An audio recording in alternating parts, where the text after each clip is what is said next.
Assalamualaikum warahmatullahi wabarakatuh. Bagaimana kabarnya hari ini? Semoga anak-anak semua sehat dan selalu dalam lindungan Allah. Hari ini adalah hari Jumat tanggal 28 Mei 2021. Kita akan belajar dan lebih mengenal lagi tentang sirah nabawiyah. Sebelum Ustazah mulai, Ustazah akan mengulang kembali slogan sirah yang sudah kita hafal ya. 1 kata untuk Rasulullah, ittiba. 2 kata untuk Rasulullah, uswatun hasanah. 3 kata untuk Rasulullah, sallallahu alaihi wasallam. 4 kata untuk Rasulullah, pelajari sirahnya, jalankan sunnahnya. Alhamdulillah, insya Allah semuanya masih mengingat slogan sirah ya. Nah, anak-anak, Ustazah akan memutar video. Silakan semuanya duduk yang rapi, persiapkan alat tulisnya, dan fokus mendengarkan sirah yang Ustazah akan putar ya. Yuk kita membaca basmalah bersama-sama. Bismillahirrahmanirrahim. Hari ini kita akan belajar sirah pada bab 10 peristiwa di tahun ke-10 Hijriah, tahun 23 Nubuah, usia Rasulullah 62 tahun, yaitu peradaban tercapai.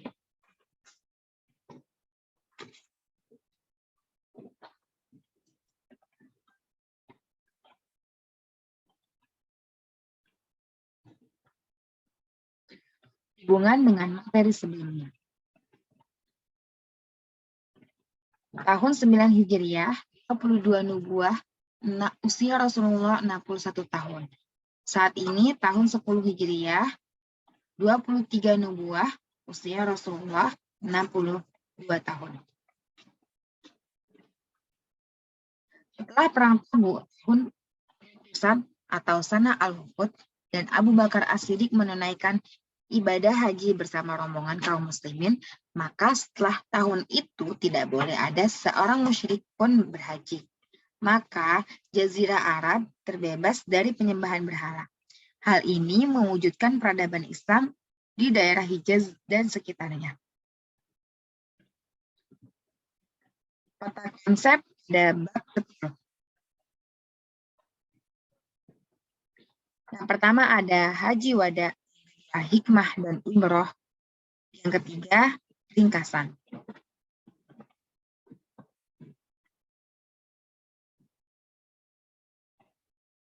Haji wada. Pada bulan Muharram tahun 10 Hijriah, Rasulullah Shallallahu Alaihi Wasallam melaksanakan haji wada atau haji perpisahan antara Rasulullah dengan umatnya. Disinilah Rasulullah Shallallahu Alaihi Wasallam mengajarkan kepada para sahabatnya tata cara haji sekaligus praktiknya dan menghapus tradisi-tradisi jahiliyah pada musim haji.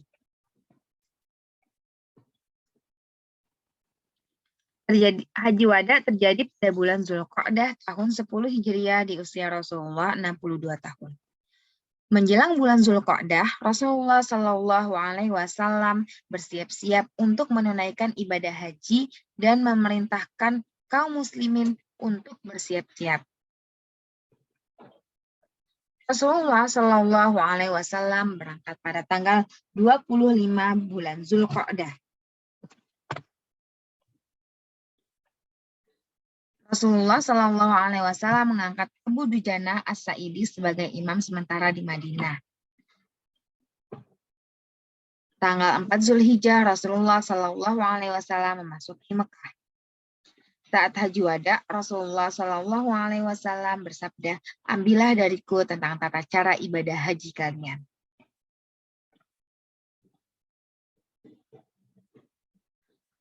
Kronologis haji wada.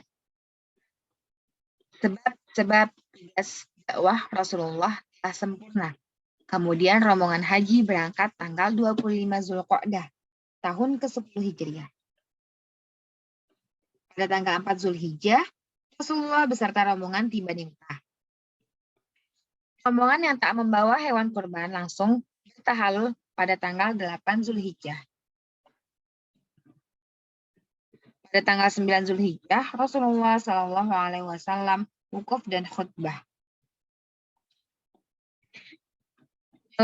Kemudian Rasulullah melontar jumrah pada tanggal 10 Zulhijjah dan menyembelih hewan kurban tanggal 11 sampai 12 Zulhijjah dan terakhir melaksanakan tawaf wada pada tanggal 13 Zulhijjah. Sebab-sebab haji wada.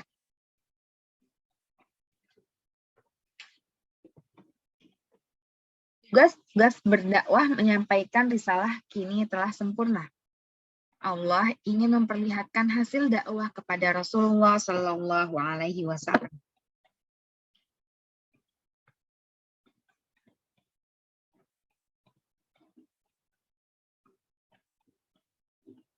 Allah ingin memperlihatkan hasil dakwah kepada Rasulullah Shallallahu Alaihi Wasallam sebelum beliau wafat. Isyarat akan selesainya tugas beliau sudah disampaikan kepada Mu'az bin Jabal. Rasulullah Shallallahu Alaihi Wasallam bersabda, "Wahai Mu'az, mungkin engkau tidak akan bertemu aku lagi." Oleh karena itu, Allah memperlihatkan hasil dakwah kepada Rasulullah sebelum Rasulullah wafat.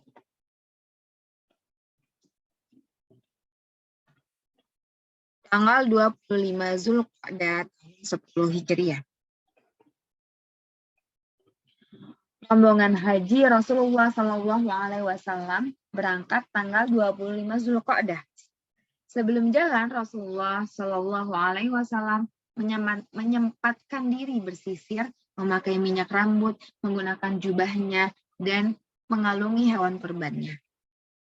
Nah, bisakah kalian bayangkan rapinya Nabi kita tercinta?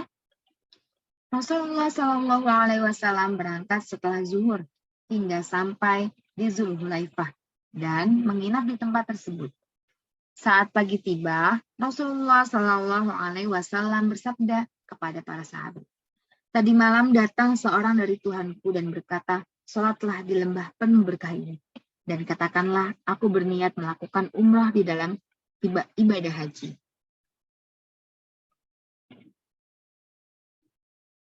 Pakaian ihram yang digunakan oleh laki-laki adalah 2 lembar kain berwarna putih yang tidak berjahit, atau biasa disebut kain ihram. Untuk perempuan, pakaian biasa yang menutup semua badan kecuali muka dan kedua telapak tangan. Siang hari, sebelum sholat duhur, Rasulullah Shallallahu Alaihi Wasallam menggunakan pakaian ihram, mendirikan sholat zuhur 2 rakaat, lalu membaca talbiyah untuk haji dan umrah di tempat sholatnya. Ahad 9 Zulhijjah tahun 10 Hijriah.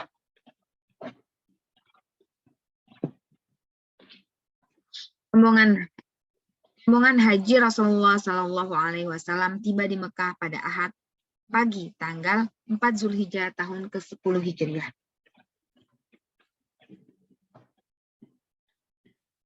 Rasulullah Shallallahu Alaihi Wasallam melakukan perjalanan selama 8 hari dari Madinah ke Mekah. Saat memasuki Masjidil Haram, Rasulullah Shallallahu Alaihi Wasallam tawaf di Baitullah lalu melakukan sa'i antara Safa dan Marwah. Rasulullah Shallallahu Alaihi Wasallam melaksanakan haji qiran atau umrah yang dilaksanakan sekaligus dengan haji dengan membawa hewan kurban. Sahabatnya yang tidak membawa hewan kurban, Rasulullah Shallallahu Alaihi Wasallam memerintahkan menjadikan ihram mereka untuk umrah saja. Nah, para sahabat dan kaum muslimin pada saat itu adalah orang-orang yang taat pada Rasulnya. Mereka percaya dan cinta kepada Rasulullah Shallallahu Alaihi Wasallam. Begitu juga dengan kita, insya Allah. Jumat 8 Zulhijjah tahun 10 Hijriah.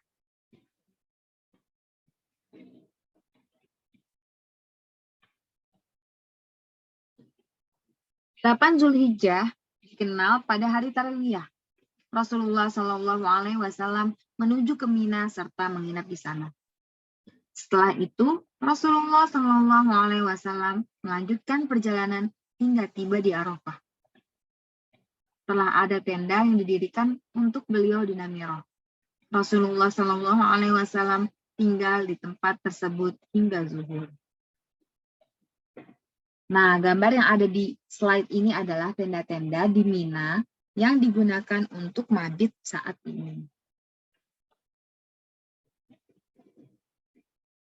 Sabtu 9 Zulhijjah tahun 10 Hijriah.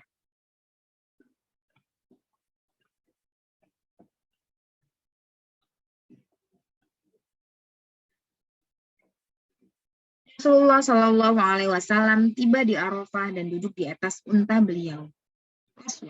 Kemudian beliau berkhutbah di hadapan sekitar 1.400 kaum muslimin. Isi khutbah Rasulullah Shallallahu Alaihi Wasallam adalah yang pertama, kemuliaan kaum muslimin harus dilindungi baik harta maupun jiwa. Yang kedua, tidak ada kehidupan jahiliyah lagi, contohnya riba dan lain-lain. Yang ketiga, menjaga kehormatan wanita. Yang keempat, tidak ada lagi nabi setelah beliau. Yang kelima, menyembah hanya kepada Allah, mendirikan sholat, menunaikan puasa wajib Ramadan, zakat, dan haji. Yang keenam, taat kepada pemimpin atau ulil amri.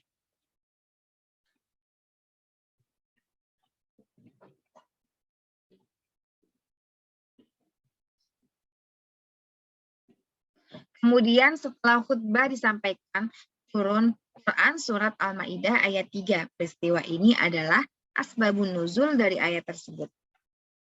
Bilal pun azan dan iqamah dan Rasulullah Shallallahu Alaihi Wasallam sholat asar.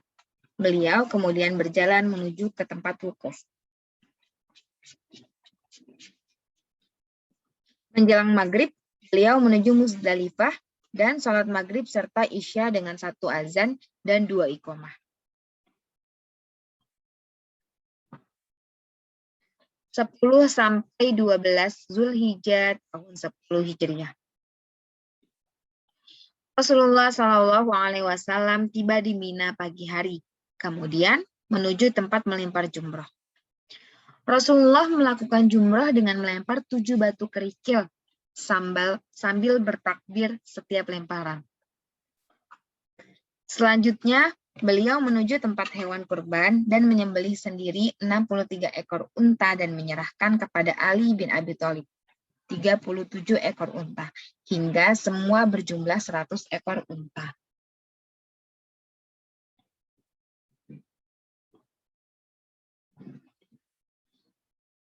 Rasulullah Shallallahu Alaihi Wasallam melakukan khutbah di atas punggung unta. Isi khutbah beliau banyak mengulang khutbah sebelumnya. Rasulullah Shallallahu Alaihi Wasallam juga menetapkan bulan-bulan haram, yaitu Zulqa'dah, Zulhijjah, Muharram, dan Rajab. Rasulullah Shallallahu Alaihi Wasallam melarang kaum muslimin untuk tidak kembali menjadi kafir, melarang seseorang menganiaya diri sendiri, anak menganiaya bapak, dan bapak menganiaya anak.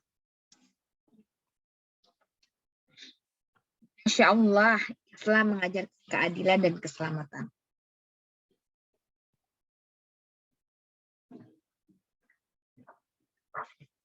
Belas Zulhijjah.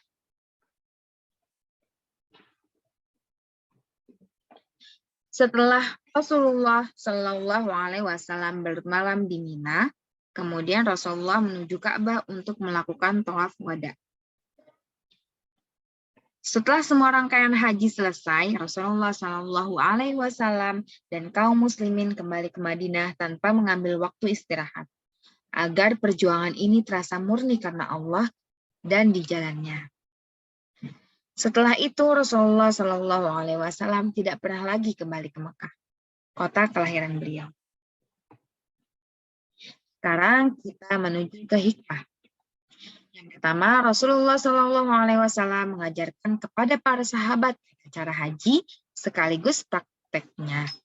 Ini adalah bukti bahwa kehadiran Rasulullah Shallallahu Alaihi Wasallam dalam rangka memberikan contoh cara ibadah yang benar.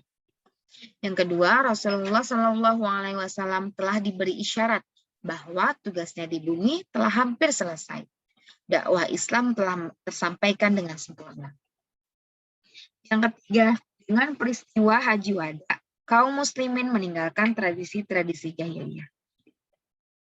Yang keempat, alhamdulillah jumlah kaum muslimin meningkat hanya dalam waktu 22 tahun, menjadi sekitar 144.000 orang. Ibroh. Yang pertama, dalam Haji Wada, Rasulullah Shallallahu Alaihi Wasallam mencontohkan tata cara haji yang harus kita ikuti. Oleh karenanya, belajarlah dengan giat agar tidak salah dalam pelaksanaannya kelak. Kedua, pesan-pesan Rasulullah Shallallahu Alaihi Wasallam pada khutbah pertama di Arafah adalah perintahnya yang harus kita taati agar kita selamat. Nah, itulah sebabnya kita harus bersalawat kepada beliau yang telah mencontohkan kehidupan yang selamat. Yang ketiga, pesan terakhir beliau adalah selalu berbuat adil kepada siapa saja. Nah, jika keadilan ditegakkan, maka dunia akan damai dan aman. Keadilan itu adalah ciri kaum muslimin. Apakah kalian bisa menegakkannya? Insya Allah.